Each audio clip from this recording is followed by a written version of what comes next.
I had a patient in the clinic yesterday who'd had an injury a couple of months ago, and he couldn't understand why it hadn't got better because he'd rested it. And he'd spent 3 months resting what was a fairly low-grade soft tissue injury.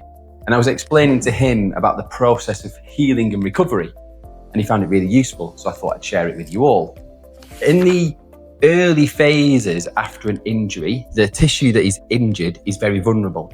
So that needs relative rest. And that might be as little as 1 day, 2 days, but sometimes a little bit longer, sometimes as long as months.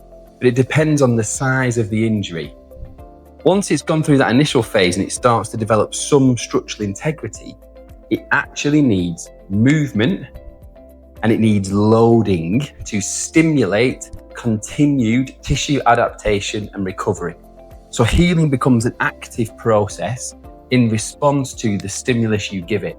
So if I continue to rest, I get less of an active stimulus, which means I get less continued healing and recovery.